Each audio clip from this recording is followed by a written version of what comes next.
Hola, buenas tardes. Hoy vamos a continuar con el teórico de la unidad 2. Esta unidad donde abordamos las distintas escuelas, los distintos corrientes que han trabajado sobre la relación naturaleza-cultura. Habíamos visto en la clase anterior una serie de escuelas de la antropología que tanto desde fines del siglo XIX como desde mediados del siglo XX habían abordado esta relación desde distintas perspectivas, ¿no? Repasando un poco, vimos todo lo que hace al materialismo cultural, la ecología cultural, la antropología ecológica, que de algún modo entran en crisis, digamos, o cuestionan las perspectivas relativistas de la escuela histórico-cultural, que habían propuesto que no había ninguna posibilidad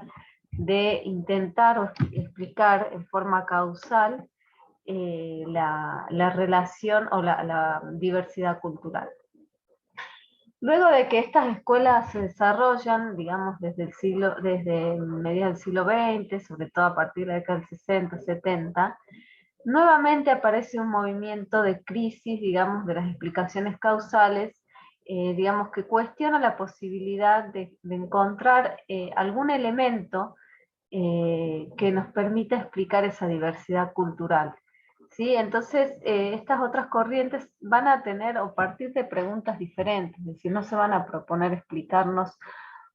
por qué o si existe algún patrón de comportamiento que nos permite identificar elementos comunes en esa diversidad cultural que se nos aparece. Y estas escuelas básicamente se van a proponer comprender, digamos, los sistemas de pensamientos de esas otras culturas, principalmente culturas campesinas, culturas de pueblos indígenas, pero explicarlos en sus propios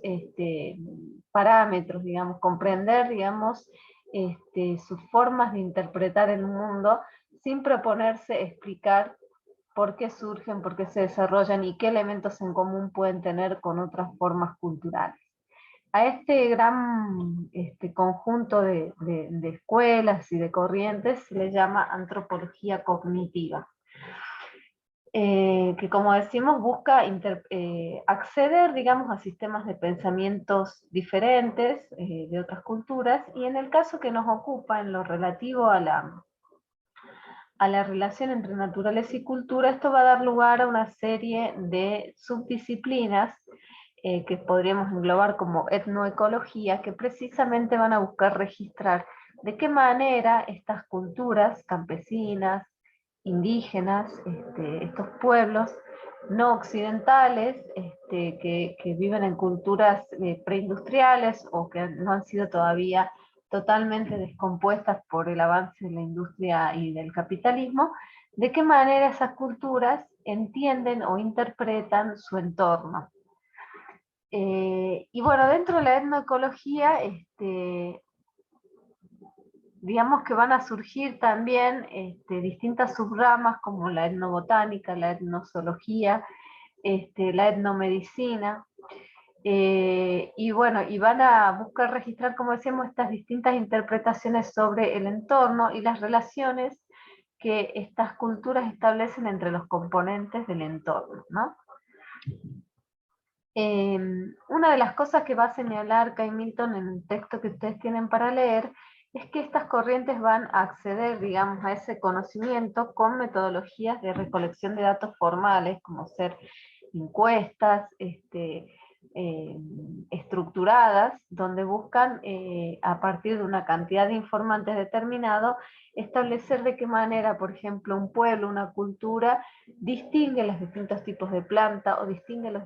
distintos tipos de seres que componen su entorno, cómo divide lo que para nosotros es el reino animal, el reino vegetal, cómo lo clasifica, qué usos le da, a partir de una serie de encuestas y de formularios que básicamente se iban a extender en el trabajo de campo, se iban a realizar un grupo grande de personas, y de esa manera poder saber un conocimiento digamos, común en esa cultura sobre el entorno. Después esa metodología se va a ir cambiando hacia métodos más cualitativos, ¿no? De selección de informantes claves, que son aquellos que precisamente conocen o tienen un conocimiento particular, por ejemplo, sobre las plantas o sobre el comportamiento de los animales. Y se va a desarrollar un concepto que es el de conocimiento ecológico tradicional, ¿no? Esta idea de que el conocimiento, las prácticas, las creencias sobre el entorno se acumulan a través del tiempo, perdón, y evolucionan a partir de estos procesos adaptativos que un grupo humano establece con su entorno, ¿no? Se comunica por transmisión cultural de generación en generación y es el conocimiento que abarca la relación de los seres vivos, incluidos los seres humanos, de uno con el otro y con su medio ambiente. A esto se le va a llamar conocimiento ecológico tradicional y va a ser el objeto, digamos, que va a buscar registrar la etnoecología. Dentro de la etnoecología se van a dar una serie diversa de líneas de investigación. En un texto que ustedes tienen para leer, identifican básicamente, bueno, esto que estábamos reseñando, ¿no? Los investigadores se van a abocar a conocer cómo es el conocimiento local de su entorno, ¿no? Este conocimiento ecológico tradicional. Algunos lo llaman conocimiento ecológico local, justamente para saldar esa discusión de qué sería lo tradicional y qué no, porque también ese conocimiento al evolucionar en el tiempo va incorporando otros conocimientos a los que accede el grupo que se está estudiando. Es decir, que no es solamente un conocimiento ancestral, sino que se va regenerando con la acumulación de conocimientos y en el tiempo, ¿no? Y el contacto con otros grupos humanos. Otra línea de investigación es la relación que existe entre la diversidad biológica y la diversidad cultural. En los últimos años, en los últimos 30, 40 años, se ha reconocido que las prácticas ecológicas o las prácticas de manejo de estos grupos humanos, campesinos, indígenas, y su conocimiento generan una relación sustentable con el entorno, y por lo tanto se ha reconocido que cumplen un rol importante estas culturas en la preservación de la diversidad biológica. Se han mapeado zonas, digamos, donde existen aún grupos que viven principalmente de la pesca, de la caza, de la recolección o familias campesinas, reconociendo que en esas zonas donde habitan mayormente este tipo de sistemas, de grupos humanos que desarrollan este tipo de sistemas productivos, hay una mayor conservación de la diversidad biológica. Lógicamente hay un menor impacto intensivo sobre el entorno, ¿no? Otras líneas de investigación tienen que ver justamente con el manejo de los recursos naturales, las formas en que estos grupos o culturas administran recursos que se presentan como escasos, por ejemplo el agua, la tierra, la distribución, digamos, de los distintos espacios para las distintas prácticas productivas, la agricultura, la ganadería, tratando de mostrar que incluso aquellos sistemas que aparecen como en principio dañinos, progresivamente dañinos sobre el entorno, pueden dar cuenta de cierta racionalidad ecológica o de cierta sustentabilidad. Por ejemplo, en el caso de los sistemas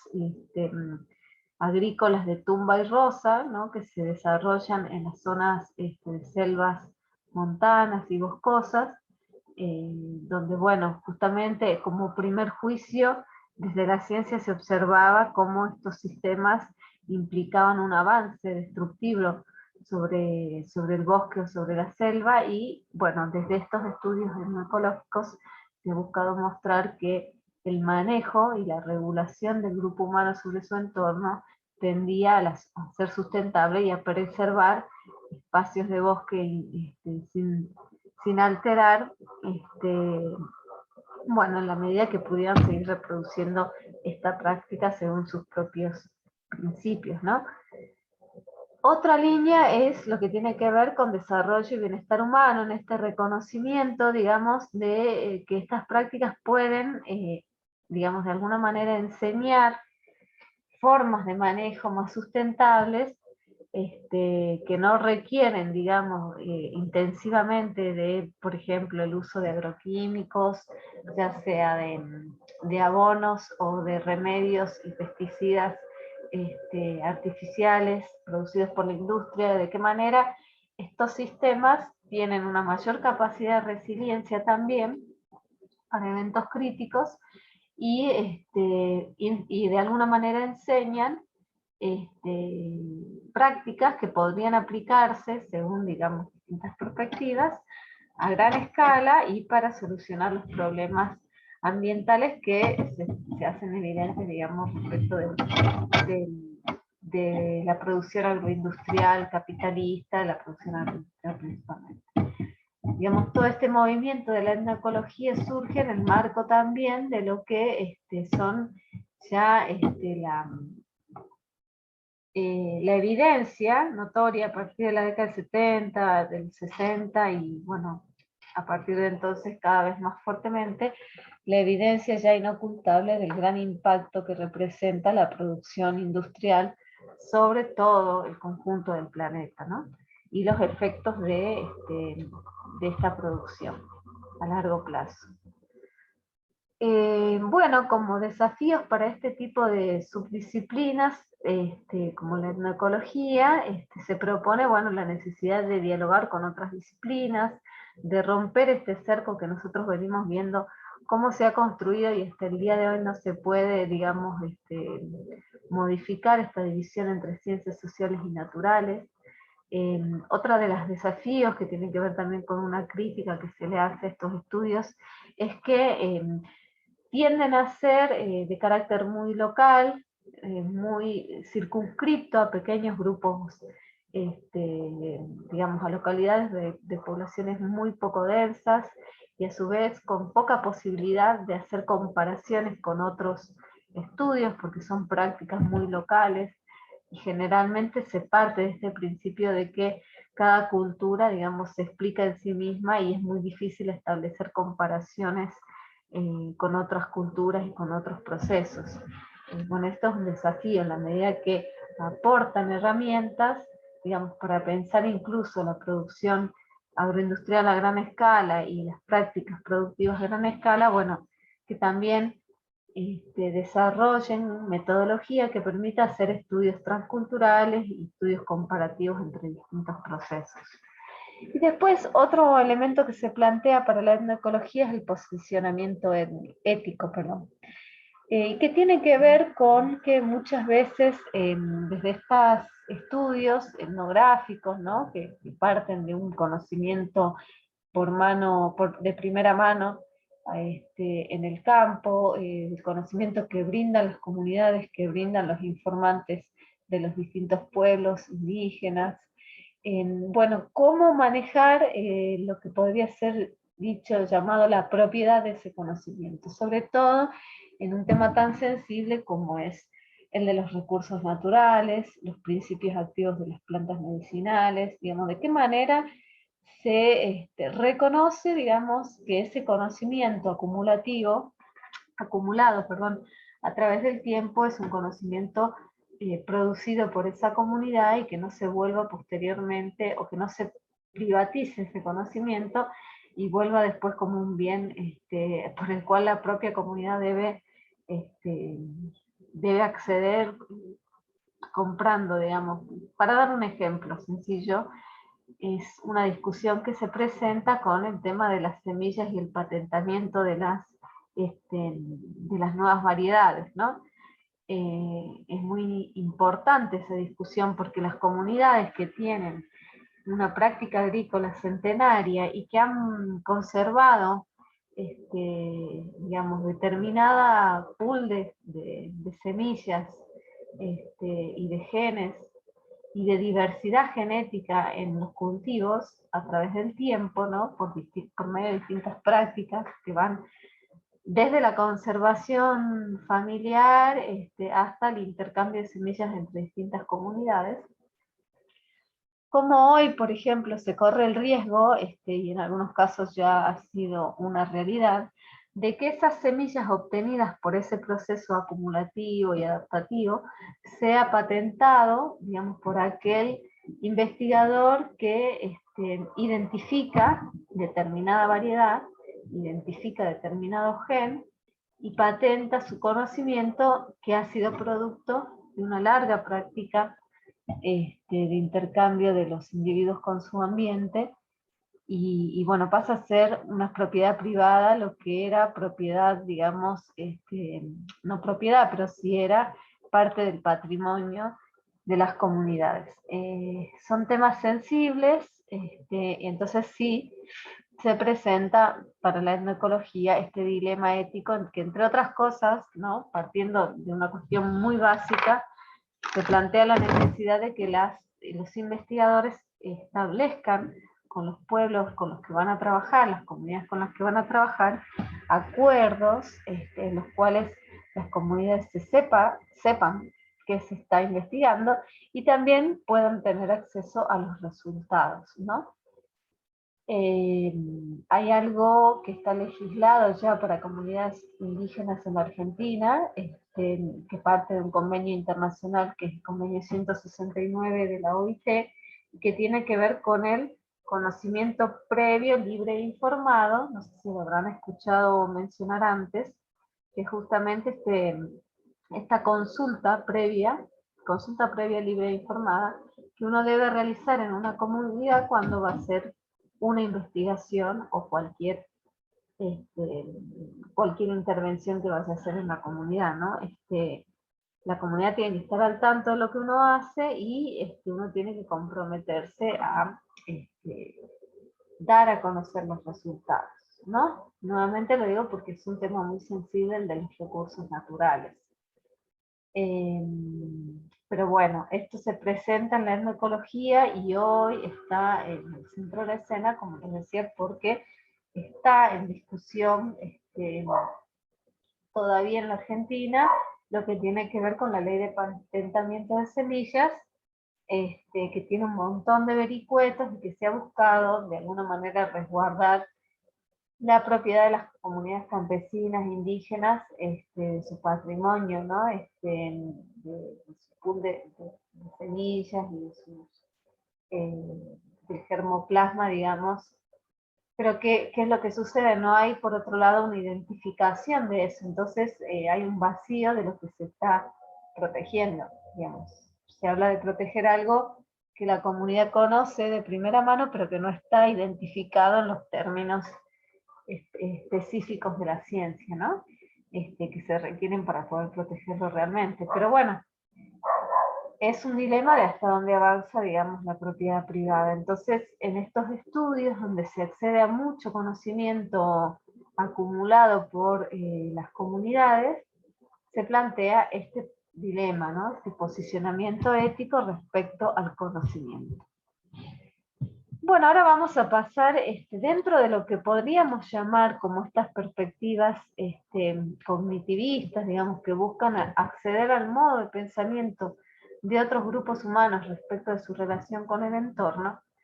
Vamos a ver un autor que se llama Philippe Descola, que lo menciona también Kai Milton y que forma parte de todo un grupo de investigaciones que lo que proponen demostrar es que nuestras investigaciones han partido de lo que es una ontología propia de Occidente, que tiene que ver con dividir de manera tajante y aparentemente de manera muy clara para nosotros, ¿no? Los ámbitos de la cultura y la naturaleza. Es decir, Philippe Descola dice que incluso estos trabajos de etnoecología que buscan acceder al conocimiento ecológico tradicional, en realidad parten de concebir, no han puesto en cuestión su propia ontología y parten y se aproximan a otras comunidades partiendo de creer que es universal en la humanidad esta distinción entre cultura y naturaleza. Es decir, ya desde el momento en que se particiona el saber entre la botánica, la zoología, la medicina, etc., estamos partiendo de nuestro propio esquema de pensamiento, dice Philippe Descola. No estamos accediendo a la forma de pensar de ese otro cultural que estamos estudiando. Entonces lo que propone este autor a partir de su propia experiencia en campo entre los indios Ayllur de Ecuador, de la Alta Amazonía, la frontera entre Ecuador y Perú, es pensar que esa distinción entre naturaleza y cultura no es universal, no está presente en todas las culturas de la humanidad y en realidad tiene un origen bastante reciente dentro de lo que es la historia de la humanidad. Entonces él va a proponer lo que se llama o denomina distintas ontologías, distintas formas de entender al ser y a la relación entre los seres, para llamarlos de algún modo, humanos y no humanos, y que esta forma de entender esa relación no es universal ni es común a todas las culturas. Va a proponer él que existen 4 ontologías, ¿no? El autor va a narrar en el texto que tienen para leer de él y también en la entrevista que les dejé para que miren, va a narrar cómo él se da cuenta, estando entre los indios Ayllur, entre los indígenas Ayllur, que son principalmente cazadores, y tienen una agricultura incipiente cercana al huerto, con un huerto cercano a las viviendas, del que se encargan principalmente las mujeres,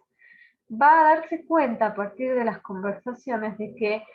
para esa cultura no existía una distinción entre las personas y las no personas, digamos, el resto de los seres del entorno del tipo naturaleza-cultura. Es decir, que el ser humano no se distinguía del resto de los seres por tener conciencia, por tener una actividad consciente, una actividad voluntaria, por tener una cultura. En todo caso, esa interioridad, esa conciencia, esa capacidad de crear cultura era lo común a todos los seres que constituían o que conformaban el cosmos para los Ayllur. Es decir, que lo que diferenciaba a los distintos individuos era su apariencia externa, su fisicalidad, ¿no? Pero no su interioridad. Es decir, mientras que para nosotros, ¿no? Desde una perspectiva occidental, lo que nos distingue del resto de los seres es que tenemos actividad consciente, tenemos conciencia, tenemos reflexividad y tenemos cultura, y lo que nos iguala al resto de los animales es justamente nuestra constitución biológica, física. Para los Ayllur era al revés. Lo que nos distingue es la fisicalidad y lo que nos hace seres comunes, digamos, seres que pueden comunicarse, seres que pueden intercambiar, tener conversaciones, tener intencionalidades parecidas, es la común interioridad. A esta forma de ontología la denomina animismo, ¿sí? Como tenemos una fisicalidad diferente con un jaguar, con un mono, con una planta, esa fisicalidad nos impone hábitos diferentes. Pero no porque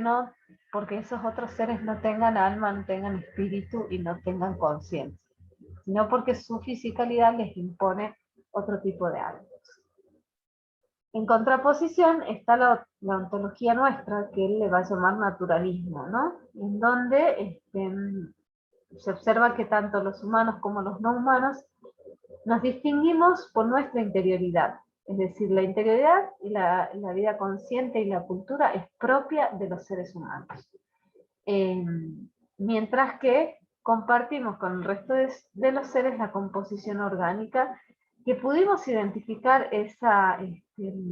identidad a partir del estudio de las ciencias naturales, ¿no?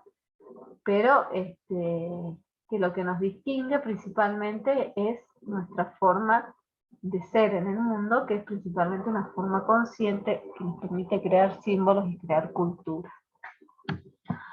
Va a mostrar el autor después otros dos ontologías que no trabaja específicamente en ellas, sino que se basa en información de otros etnólogos, otros antropólogos, etc., ¿no? Y una es el totemismo, principalmente basado en la estructuración de los clanes australianos.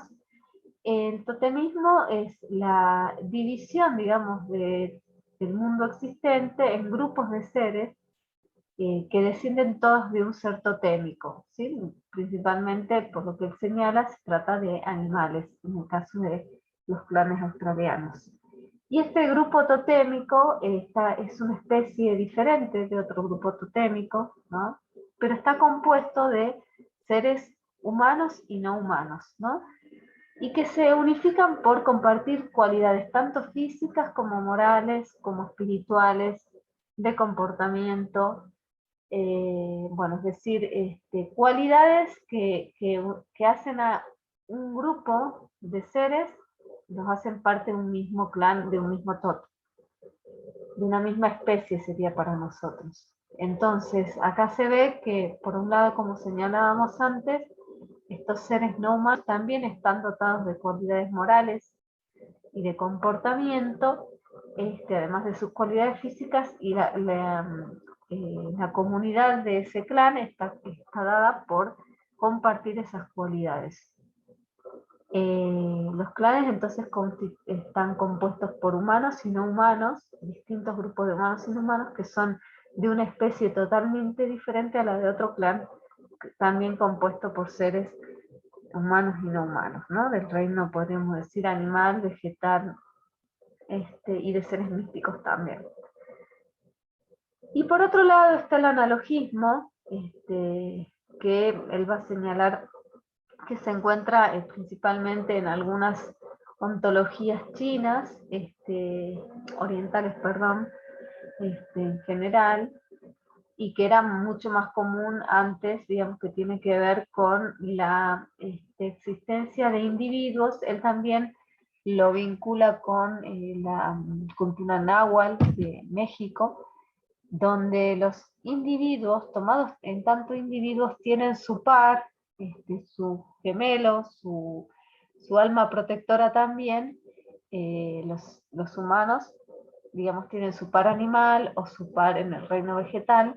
y comparten la suerte y el destino, pero es a nivel de individuos, no de especies. No son grupos humanos sino humanos, sino que cada individuo tiene un ser con el que está conectado y que pertenece a otro reino, ¿sí? Y están conectados y comparten también cualidades físicas, cualidades morales, que también incluso comparten su destino. Lo que sucede a un individuo, a ese individuo de otra especie, replica en la suerte, por ejemplo, del ser humano que comparte, digamos, que es análogo, es su par análogo de una especie diferente. Entonces, digamos, es una diversidad de seres vinculados individualmente con un par, digamos, de otra especie, pero donde no hay una unidad grupal, sino a nivel de individuo. Bueno, esta es una forma bastante compleja también, porque no implica una categorización de los seres como grupos de especies, sino como a nivel de individuo hay una conexión. Pero fundamentalmente lo que nos quiere mostrar de Escola es que en ese tipo de ontologías tampoco existe esta distinción tajante entre lo que es un ser cultural y un ser del reino animal o de la naturaleza, digamos, ¿no? Es decir, que todos los seres que componen el entorno comparten con las personas rasgos que para nosotros, desde una perspectiva o desde una ontología naturalista, serían propios solo del ser humano, en tanto ser portador de cultura. Esto es lo que entra en crisis y que dice de Escola, hay que poner en crisis ese sentido común para poder realmente acceder a la forma en cómo la otra cultura está interpretando su entorno y su relación con los seres que lo componen, ¿no? Si nosotros queremos conocer esa forma de interpretar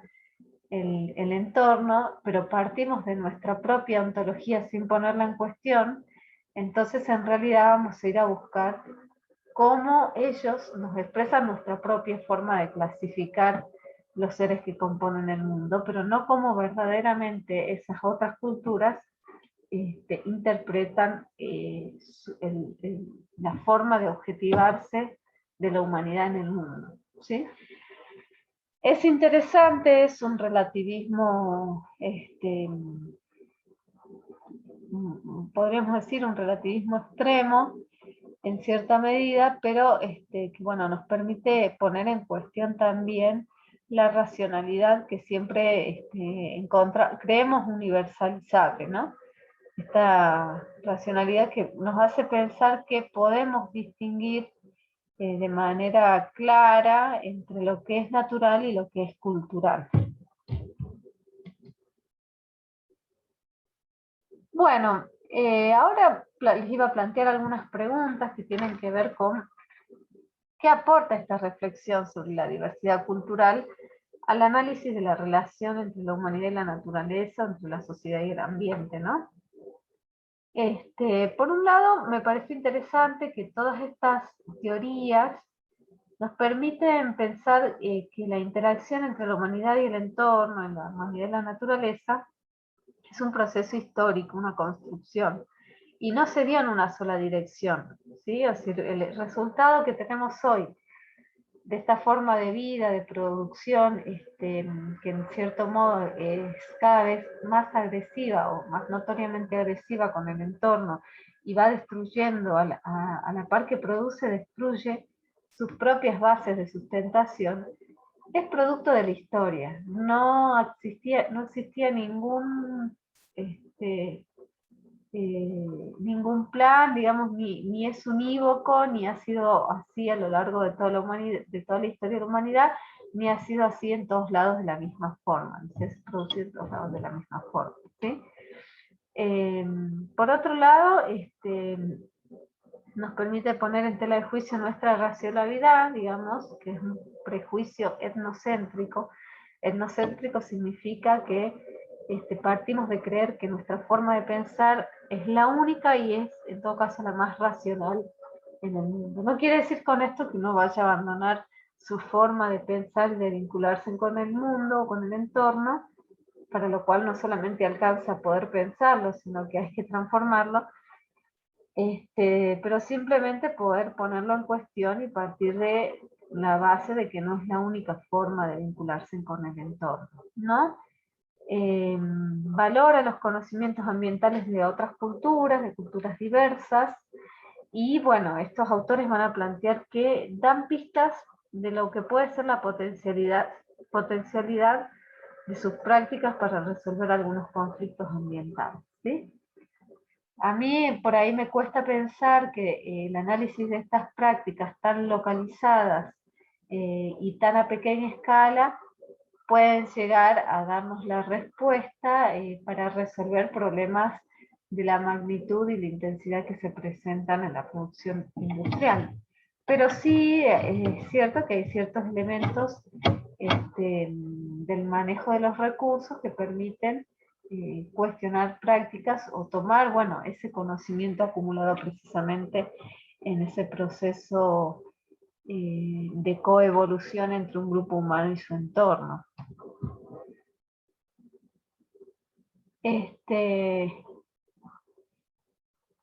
Bueno, también nos aporta esto, ¿no? Conocimientos acumulados durante siglos en la interacción de una sociedad con su entorno, pone en cuestión la especialización científica y la parcialización del saber, bueno, porque también, digamos, para acceder a estos conocimientos, generalmente se hace desde disciplinas propias de lo que sería para nosotros las ciencias sociales, del conocimiento de la sociedad,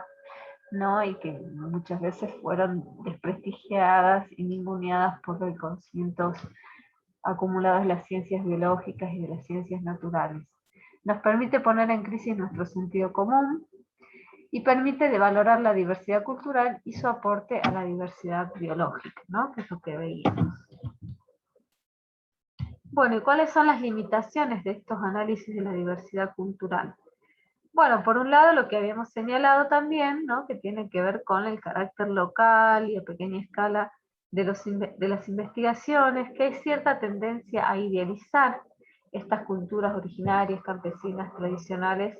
en el sentido de su relación con el entorno, y en realidad también se ha demostrado que algunas de estas culturas cumplían, han tenido o han desarrollado prácticas erosivas, digamos, que ponían en crisis su propia subsistencia, ¿no? Por otro lado, también al hacer un análisis de carácter tan local o localizado y tan circunscripto a pequeños grupos humanos, nos presentan una visión atomizada de la realidad social, ¿no? Estas culturas que se estudian en forma aislada, que de algún modo ese es un artificio, porque ninguna cultura, ningún grupo humano, y cada vez menos, está separado del conjunto de la historia, o de los conjuntos de los procesos históricos generales. Cada vez menos, como decía, por ejemplo, en el caso de Philippe Descola, él estudia los Ajuar y señala en un momento que elige ese grupo porque aún permanecía relativamente desconectado, no del todo por supuesto. De hecho los cazadores cazaban con fusiles, eh, pero estaban, de alguna manera presentaban ciertas características de aislamiento, entre comillas, o que no habían sido totalmente penetrados por las relaciones de la producción capitalista, del Estado y demás, que le permitían al autor analizar una cultura con cierto grado de, podríamos decir pureza, que no está bien dicho, pero en realidad tampoco era tan así, digamos, tuvo que salir en busca del grupo, de un grupo que todavía permanecía con cierto grado de aislamiento, pero que ya estaba conectado y que ya su modo de vida seguramente, si le hubiera puesto el ojo en eso, estaba siendo transformado por el avance de las fronteras agropecuarias, de la explotación de hidrocarburos en la Amazonía ecuatoriana, etcétera, etcétera. Entonces, pensar que es posible realizar un estudio etnoecológico, por ejemplo, en un grupo humano, prescindiendo en realidad de todas las relaciones que atraviesan a ese grupo, es muy difícil hoy. Y bueno, al presentarse como desafío, digamos, o como objetivo el análisis de un conocimiento de carácter local y tradicional, bueno, se presentan estos límites, digamos, en qué medida ese conocimiento hoy puede ser catalogado de local o tradicional, en qué medida ese conocimiento incorpora un montón de elementos, ¿no?, que están dando vueltas y que cada vez más son más accesibles de lo que es incluso la producción científica, ¿no?, en el estudio de las plantas, por ejemplo. Y por otro lado, esta limitación también está relacionada con que no se analizan las relaciones, podríamos decir, de poder, de dominación, de subordinación entre grupos sociales, ¿no?, y la mediación que estas relaciones tienen en la relación humanidad-naturaleza, ¿sí? Por dar un ejemplo, cuando veíamos el otro día el trabajo de Rappaport sobre los grupos de Nueva Guinea con los que él trabaja, donde muestra este ciclo ritual en la regulación de la población de cerdos, en su competencia con los humanos por otros recursos, cómo se da todo un ciclo de rituales donde la guerra con otros grupos humanos cumple la función de regular tanto el acceso al territorio, como regular esa población de cerdos que entra en competencia por los recursos vegetales con la población humana. Y en algún momento él menciona que el gobierno australiano había iniciado un proceso de pacificación, entre comillas, y que había interrumpido esos ciclos de guerras y enfrentamientos entre los grupos étnicos locales. Entonces, al mencionar eso, al pasar, se pierde de vista que existe una relación de dominación, de subordinación de lo que sería el Estado australiano y estos grupos de productores agrícolas y cazadores propios, originarios de la región, que están siendo conquistados, dominados por un gobierno un gobierno de un Estado que se les impone, ¿no? Y que modifica sus prácticas y sus conocimientos, por lo tanto también. Y por lo tanto también su relación con el entorno. Y bueno, y este es un problema, porque si un análisis que propone interpretar esa diversidad cultural, propone interpretar esa práctica, no incorpora esos procesos de dominación y de conquista, bueno, no puede dar cuenta de las transformaciones que esa relación entre un grupo humano y el ambiente está viviendo, ¿no? De las transformaciones que se están dando en esa relación. Y bueno, y aquí vamos a cerrar con esta pregunta, que es justamente, bueno, nos preguntamos si es posible entender la diversidad cultural y la relación entre la cultura con el ambiente sin considerar las relaciones entre los grupos humanos, ¿sí? No solamente mirar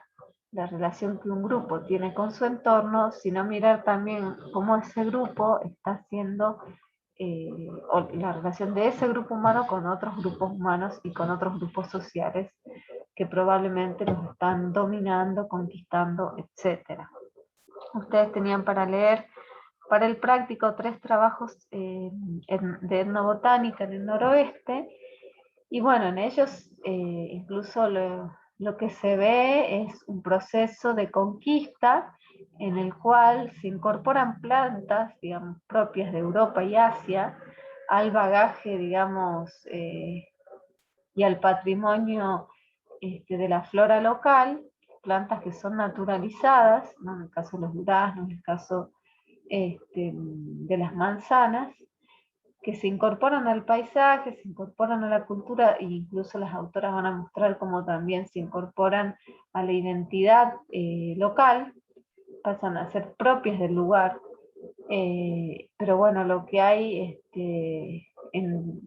lo que ha habido durante siglos, en esos siglos de relación entre ese grupo humano y estas nuevas plantas exóticas, digamos, ha sido un proceso de conquista, ¿no? Y de dominación,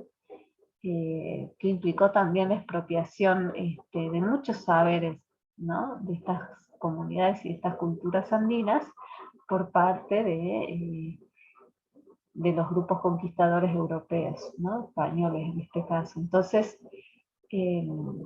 está mediado, esa relación de un grupo humano con su entorno está mediado por la relación entre los grupos humanos o de los grupos humanos entre sí.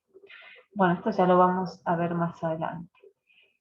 Pero bueno, la propuesta entonces es que además de ver este video, vean también la entrevista al autor Philippe Descola, donde él presenta esta propuesta de análisis de las diversas ontologías, que como decimos, entiendo, el principal aporte es que nos permita poner en crisis nuestro sentido común y nos permita poner en crisis también la idea de que la realidad con que nos encontramos hoy es una realidad unívoca y, digamos, que no se puede transformar por un lado, y que por otro lado además